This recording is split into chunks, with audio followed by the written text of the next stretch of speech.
Hello and welcome to the Wise Why. This morning I am joined by the incredible, fabulous and talented Paula Cannon, and I am so excited that actually for once I'm going to be quite quiet and ask Paula to introduce herself, because not only is she a talented lady, she also has one of the loveliest voices I have ever heard. And when we first spoke on the phone, I just went, yeah, that's a voice for getting onto the show. And she's beautiful as well. So as usual, enough about me. Over to Paula. Please introduce yourself. Hi, everybody. I'm Paula Cannon. Oh, I think we've just lost you. Paula, if you can hear me, go out and come back in. And this is what happens when we go live and technology will let us down. There we go. Yay. Oh, sorry about that. I touched the screen because I got notifications to say I was on your show, and I touched it, and then I disappeared. I love it. And that's the thing that people don't realize about live. They go, oh, I can't go live because something will go wrong. And I always say to people, you're going to go live, it's going to go wrong. And if we check that, then we can start moving on. So back to where we were. Enough about me. Before the screen went blank, please take the floor. Hi, everybody. I'm Paula Cannon. I am a fashion designer. Well, I started life as a fashion designer. I trained as a fashion designer, and I worked in high street retail for a while in Ireland. And I worked in a factory, cutting patterns and stuff like that. So when I finished my university course, I worked basically on the floor of a factory and learned my trade from there. So I was lucky enough to have a great mentor at the time, Tom McDonald, who encouraged me to do lots of freelance stuff as well as my day job. And I freelanced in corporate wear design. And that's really what that is designing for big corporate brands like banks, designing for brands, really, designing garments for people to wear to work, be it banks, airlines, things like that. So I loved doing that because you got to meet real people. You were able to do research with people, and actually design clothes that really meant something to them in terms of, they were wearing every day to work, so it had to look good, but also had to last well and be comfortable, and something to suit every body shape. So that's a real challenge, designing for every body shape. So I suppose I just loved the whole idea of being able to do designs that made a difference in people's lives. So, and also, designing to a specific brand can be challenging because often you're tied to the colors that they use or whatever. And I suppose also I got to do lots of design, physical illustrations, because you're presenting all the time. So you've got to sketch up your ideas and present the fabrics and present illustration boards, and you don't get to do that in fashion. So I entered the world of corporate clothing design, and I knew that's where my niche was. I moved to the UK many years ago now, and haven't lost the Irish accent though, and I have softened it a bit, I would say. And I specialised in, it was time of privatisation of the railways when I moved over. So I got to do lots of work on the train companies with lots of different brand companies, brand new brands that were being created. And did a lot of work in the transport industry, buses, planes, airlines, cruise ships. And my career really progressed from there. And I had a great career. I was very lucky that I found something that I love to do. When I was younger, I wanted to be a singer in a band, and left home at 17 to join a show band. And I thought singing was going to be my profession for the rest of my life. But I found that I was just as passionate about fashion and making clothes and designing clothes. So I found I was one of the lucky people that had two great passions in life. So I was able to go through university and sing my way through, basically earn money for my course, and now it's taken me forward all these years to a career that I just love doing. And I feel sorry for people who don't find a career that they love, because I've been very lucky to find two careers that I love. So I can design in the day and sing at night. I love it. And I'm just sitting here thinking about the amount of times I have worn a uniform, and I have worn a lot because I worked in retail, and I can remember, I'm just thinking about the evolution. And obviously I'm a singer as well. I haven't sung for years, but obviously I've sung a lot as well. So that's quite kind of interesting. But what I'm interested in is the evolution, because we have moved on. When I think about the sort of 80s, yeah, I'm going back to the 80s now because showing my age, but the late 80s when I started working in Croydon in Allders department stores, and then moved into the central London stores, the big high end ones, the Harrods, and particularly I'm thinking back to the perfumery uniform in Harrods. Yes, everybody, I worked in perfumery, and I'm just thinking about the 2-inch heels and there's a little fluffy skirt that I got in the tight jacket, which was double breasted, and how impractical it was. But you wouldn't do that now, would you? You know, a lot of being a designer, I like to get involved and ask people what they want and what is important to them in their clothing. So before I design anything, I go and do the research with the staff and the employees, see what job they do, see what things they have to carry, how they, what the environment they're working in. And then I'd start to do more research into the shapes and the styling, and then bring the two together. So there's probably three elements. There's what the brand and management want, in terms of sometimes the brand managers are very, very passionate about their color and you can't move away from it.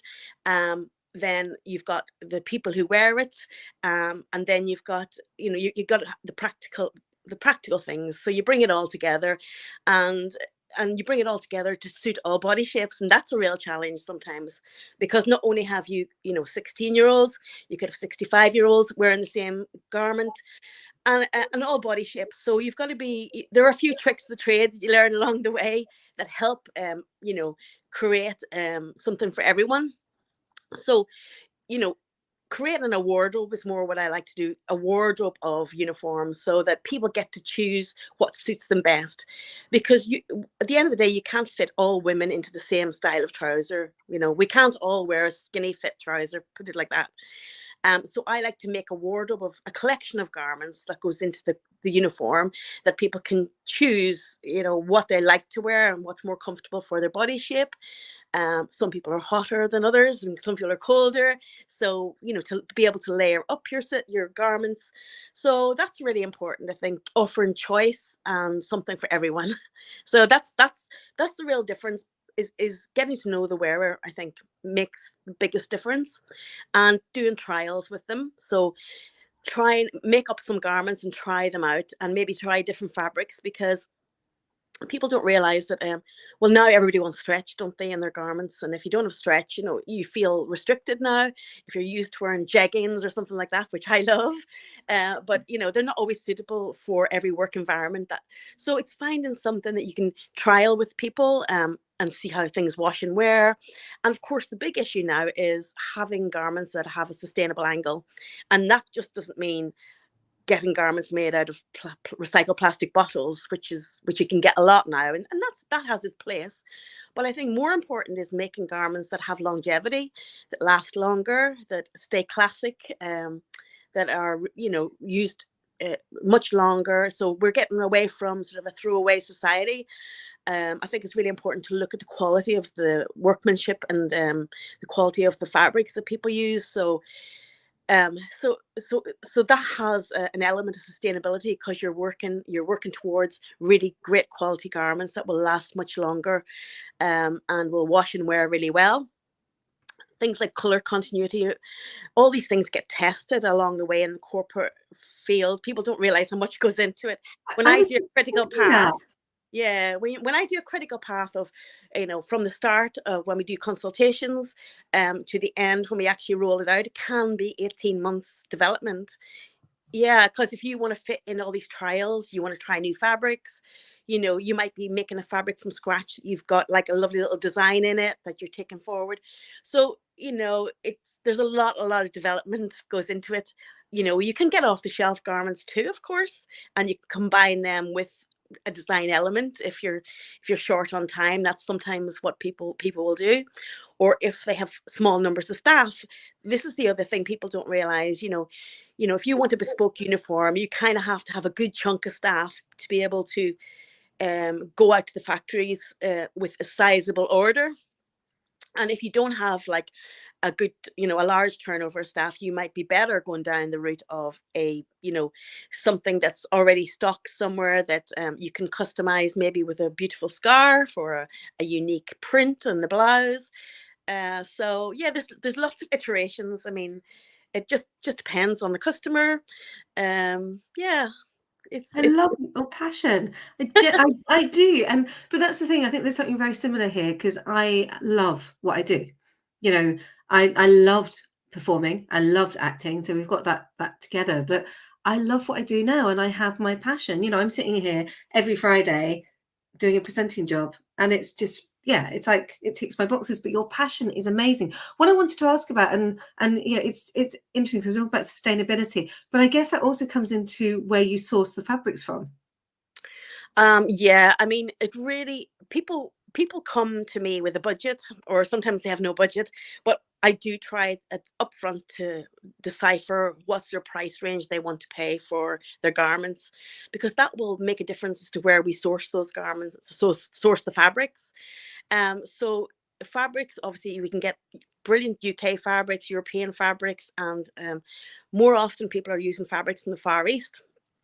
But of course, there are lots of things you've got to think about. Minimum order quantities from the Far East can be 2,000 meters upwards. So yeah, I mean, it just depends on the project. Um, I've developed some amazing fabrics in Pakistan for workwear. I worked on a job during COVID actually for a brand called Crafter Collection, who are specifically, we designed a range specifically for women in workwear, so women engineers, women in building, anybody who needed a really hard wearing trouser for work. So we started with a trouser and we developed a trouser that was much softer than the regular polycotton trouser that you get off the shelf. It had stretch in it. It had couture in it, which is couture is a fiber made from nylon that makes the fabric last longer, and it's less. Takes a really high abrasion, so it takes lots of rubbing, and if you're kneeling down, that sort of thing, it makes it last much longer. And developing that fabric was really good because it's brand new fabric they developed, and is being worn now by lots of women in trades all around the UK and Europe, and very successful. And it's a very long lasting, hard wearing set of garments. There's trousers, gilets, things like that. So the fabrics, it's such a minefield, because you could be one day you could be looking at silks and beautiful lining fabrics, and the next day you're looking at really hard wearing couture fabrics that are suitable for outdoor use and heavy duty use. So it's such a wide subject, fabrics. In fact, next week in Paris, Premier Vision is on. That's where Premier Vision and Text World. That's where you go to find all the new fabrics and things I love finding are things like fabrics that are made from really unusual things like milk. I found a fabric last time from milk. It's a beautiful soft fabric. It's woven. The milk is extruded and made into a yarn, and it's made into the most softest jersey fabric, beautiful for kids wear. I've seen fabrics. Leather, mock leather made from pineapple. One of my favorites is bamboo charcoal, which is yarn that is made from burnt bamboo. So the ashes of the bamboo, or ashes of the bamboo, and it's burnt to an ash, and then it's made into like a little bead and extruded as yarn. And the benefits of wearing bamboo, you might have heard bamboo, there's a few, but bamboo charcoal is slightly different. So it's naturally antibacterial. It's naturally wicks your moisture away and keeps you fresh. It also stops electromagnetic rays from mobile phones and things going into your. It can be a barrier to it. So that's a real interesting fabric. But that's what I love about what I do, is finding these amazing things.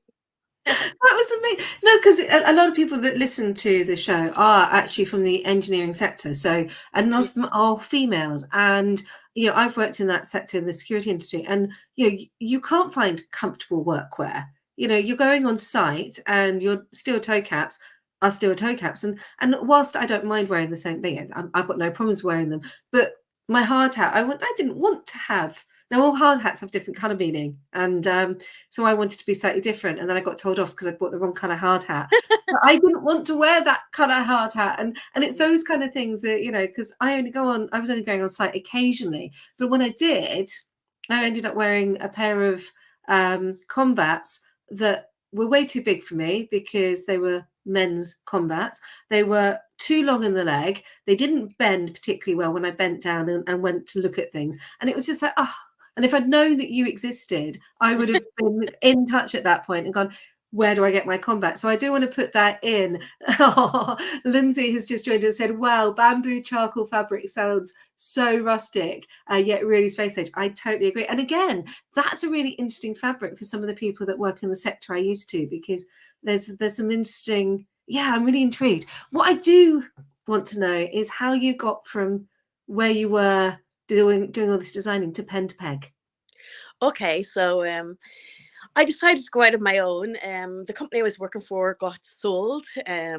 All the people that I'd worked with for 16 years migrated or retired, and I'd grown up with the company basically from it's the start of the company, and the dynamics in the company changed. So I decided I wanted something different. I got to that stage, 16 years in the company.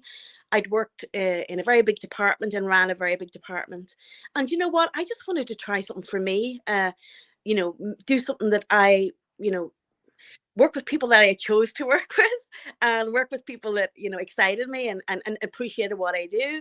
And I suppose also I wanted to be in control of my own destiny, and be able to take holidays or trips when I wanted to, not when the calendar said. So I think I just took control of my own destiny and decided, look, I've done this work for so long. I'll start a pen to peg and go out there in the wide world as a consultant and see what happens.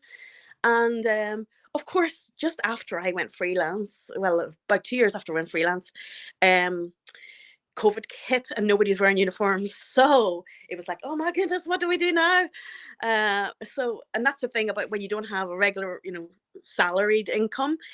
As a solo person, it gets scary when things like this happen. So I took the time then to upskill. And as you know, I did the Tech Pixie course, and I upskilled as a social media manager, and that was really for myself so I could learn all the different platforms and use to my advantage for my business. But it also helped me I went on from that to learn how to set up an online course. And during COVID, I set up a whole course called Table to Label, helping people who had a great idea for a garment, but no idea how to execute it. So I did a few courses. I ran 4 courses, and helped some very totally different types of people I'd never would have come across. Female jockeys. I helped them do a range of garments for female jockeys. That's how Crafter Collection happened. We created the whole brand from scratch on social media before we even designed anything. So we created an Instagram account, reached out to women in trades. The Yes She Can, they came on board. They helped us find our ideal avatar. And then we campaigned them and said, what would make your life better in terms of a garment? And they gave us great feedback. We had women, electricians, we had engineers, people in security. We had one lady we had the digger lady. She's very big on Instagram. We had, I'm trying to think who else. Oh yeah, we have a lady who was a master thatcher, and they all came on board. And we had a woodworker, different crafts, lots of different avenues, but the more the merrier, we said, and they came on board and told us what they needed from a proper workwear. And from that, we created a range of garments that they trialed for us. And when they trialed it, we asked them, would you please photograph yourself out and about, tell us what's good, what's bad. And then we took all their feedback and finalized the design. And the great thing was they were giving us lots and lots of images to go on our social media.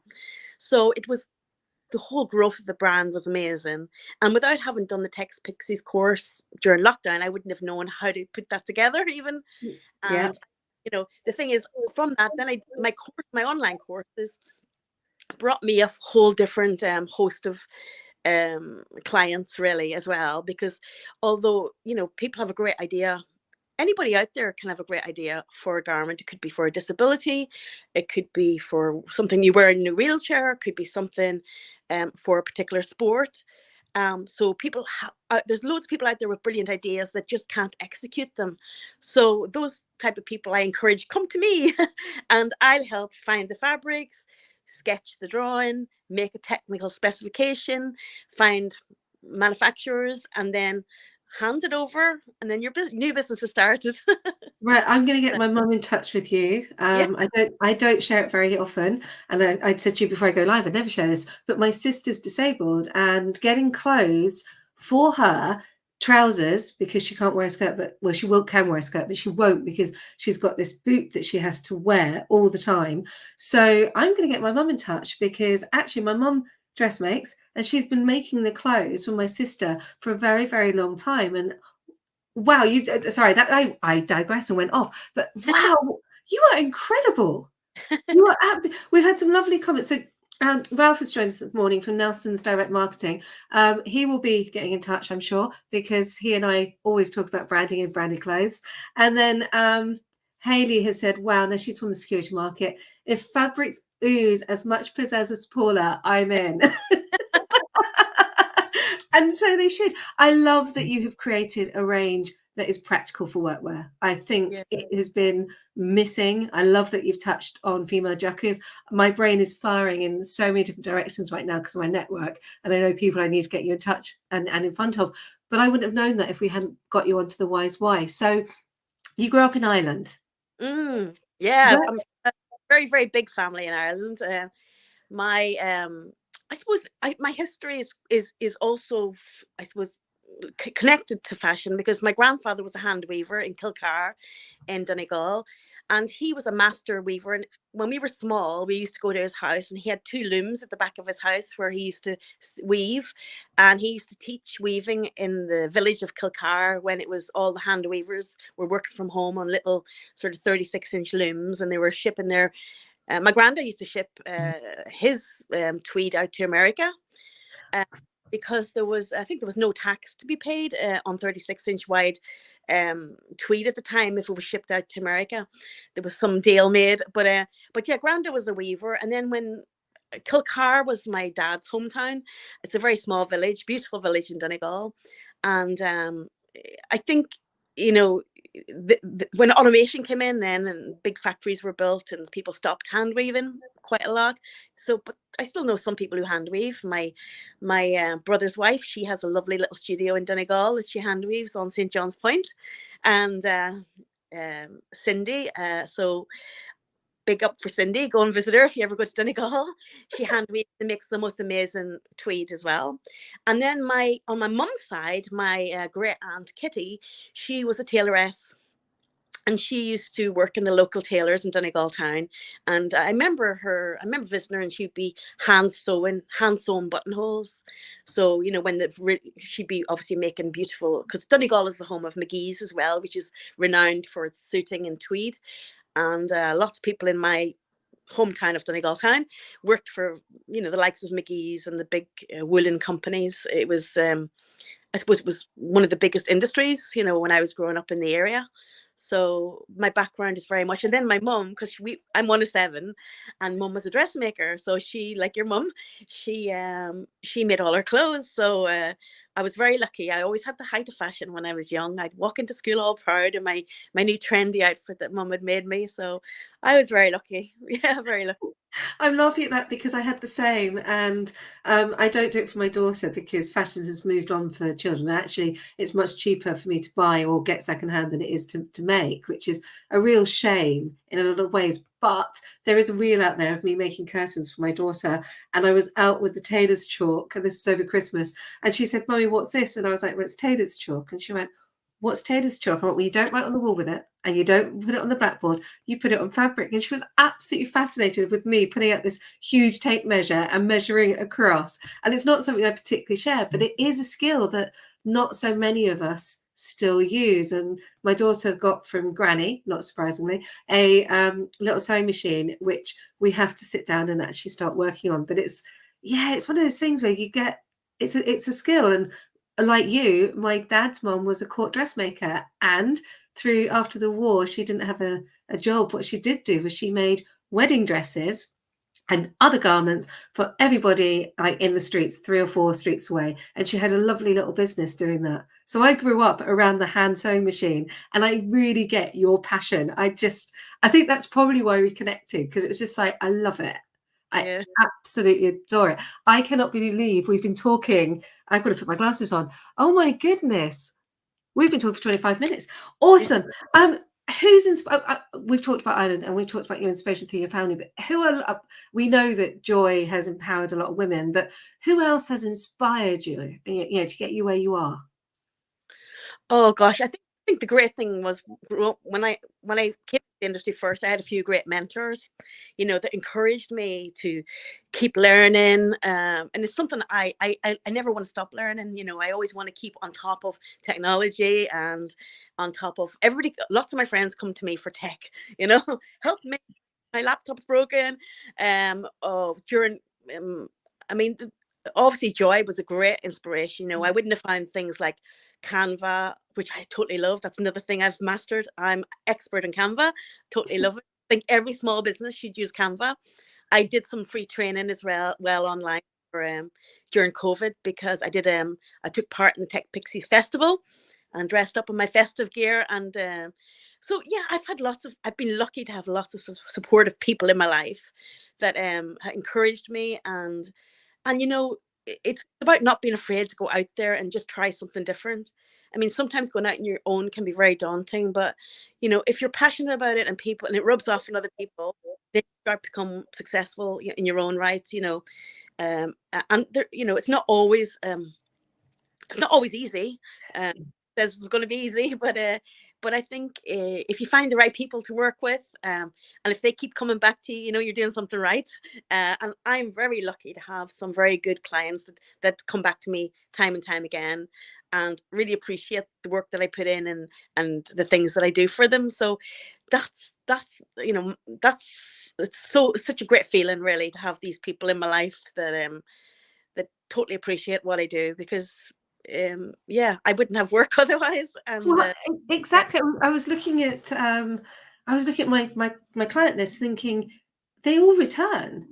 That's the most amazing thing I can say, is people come back and they work with you more and more. And every time I had an email this morning, and I'd suggested something, and I talked to the owner of the business, and just before we came live, there was this lovely email saying, "I've done it, and here it is." And it's like, oh yeah, that's a moment for me. That makes me so happy. I just sent a message back going, "I'm beaming," and it's as simple as that. I'm beaming. You've done it, and it looks great. So I love the fact that we met through the Tech Pixies. I love the fact that Joy Foster has empowered and still empowers today so many people, because my business would not be where it is now.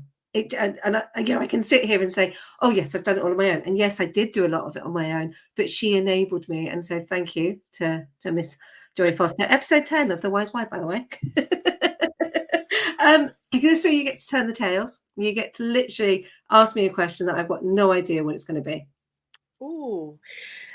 If you were to start again, would you do it all again? Would you do it differently? Your career? Oh, that's a good one. No.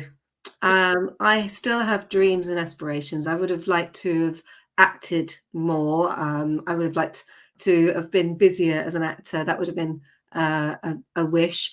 But when I decided I made a choice at about 34, and I knew that choice was going to change the way that my career path was going to go.